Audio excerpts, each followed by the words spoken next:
We're here, still at Fan Expo. We're at the Medallion booth with Road Warrior Animal, here to promote his book, Danger, Death, and the Rise of Wrestling. The Rush of Wrestling. The Rush of Wrestling. Rush of Wrestling. The Rush, of course. Oh, what a rush. Why? What would a guy from Geek Hard know anyway, right? You're right. What would a guy from Geek Hard know? Totally. So tell me, what is Geek Hard anyway? What is Geek Hard? Yeah. We are the diehard geeks, sir.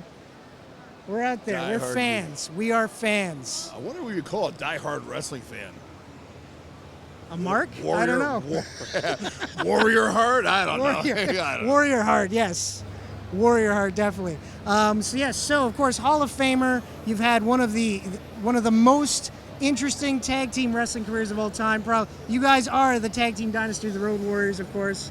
Hawk, who's passed on. What would you say was the most interesting match you guys ever had? You know, Hawk and I were lucky, man. I got to wrestle, at the Dome in Toronto. I got to wrestle in the Tokyo Dome, Osaka Dome. I got to wrestle Wembley Stadium with 98,000 people. I mean, there's really not one match I could put on it because I got to wrestle a main event and tag team matches for the titles all the time. Yeah. So every match is important to me, know. Right. If there's a couple that stick out, I think Madison Square Garden SummerSlam against the Nasty Boys, because you look out in the crowd and there was guys like Lou Ferrigno and all these celebrities in the crowd. So it was wild for Hawk and I because that was our first woo. We were in front of sold-out houses, but that was crazy being at Madison Square Garden, So that was a pretty impressive thing that stuck out in my mind.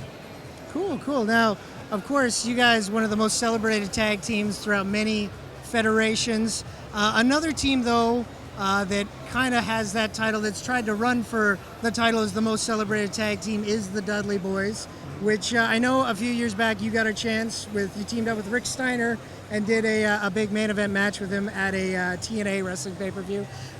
Do those guys got the stuff to stand up to the Road Warriors? The Dudleys are a great tag team, man, but I think you're past that era of being able to prove that you're the best tag team. Right. When Hawk and I were doing it, of course, if it would have been Hawk and I instead of Rick Steiner, it would have been a different outcome in that match, definitely. But if they had been taking the doomsday off of my shoulders. Yeah. No, but, the thing with tag team wrestling today, and here's what people have to understand. To be the best, in my book, you have to win all the tag team titles available in tag team wrestling. Right. Dudleys have been in WWE and TNA. That's it. Yeah. So you could say you're a 15-time WWE champion. What does that prove? You're a 15-time WWE guy. Yeah. But go say you're the NWA, Georgia Championship, AWA, All Japan, New Japan, World Japan, Australia, Mexico. Right. WWF, WWE. Yeah. That's just naming what I can remember off the top of my head. There's like 20 of them. Remember that, and then when you win all those titles, then you come talk to me. Right, of course. Now you're in the Road Warrior League. You know what I mean? Exactly. And I'm not saying that with a big head. I'm just saying it's about putting butts in seats. Right. And that means that we were able to, in every country, put butts in seats for people to come watch and give the fans what they expect, what they pay for. You know what I mean? Yeah, totally. Now, do you feel that since the territory era has died down and it's just small promotions, big promotions, and that's about it, do you feel that it doesn't give as much to the wrestlers as it did before? Well, I think that wrestling is on a rebound right now. Okay. And I mean that where WWE is struggling ratings-wise. We all heard it's the worst Raw ratings in years, right? Yeah. 17 years. But I think the indie promotions are growing. The indie promotions are starting to get more respect, and there's more companies starting up. I'm getting involved with a new company called Revolution out of Las Vegas that Shane Douglas, former ECW World Champion, is a part owner of. Right. And Roddy Piper was a part owner of it before he passed away. Yeah. And so we're working on a major casino deal and television deal, and Revolution is going to be going back to 80s styles wrestling. Oh, really? Yes, and so we're going that styles wrestling, and we're trying to give the fans back what they come to pay for and what they want to see. Less this and more fight. More fight. So Totally. that's what the wrestling. That's what this new company called Revolution is going to be based on. All right. Yeah, awesome. Google it sometime. Google Bill Townsend online, and you'll see, Revolution with Bill Townsend. It's pretty good. Okay, awesome. Now, you mentioned before about how the world of tag team wrestling isn't the same as it was because, as you mentioned, all the promotions and whatnot. Do you feel that tag team wrestling will rise once again to the top of the card like it once was? I hope so, but it's like this in any sport. I wouldn't tell Ric Flair how to be the singles world champion, right? Right. You can't have guys coaching tag teams that have never made it to the Super Bowl as a tag team. Right. Hawk and I have made it to the dance. And that's why I'm really kind of disappointed in WWE for a fact. I would love to be down there being head coach. Right. I'd be a great coach. I'm a coaching forte. I coach my son in football, and he's playing in the NFL. Wow. I'm not the best coach in the world, but I know how to coach and how to get through to an athlete and teach people the right way.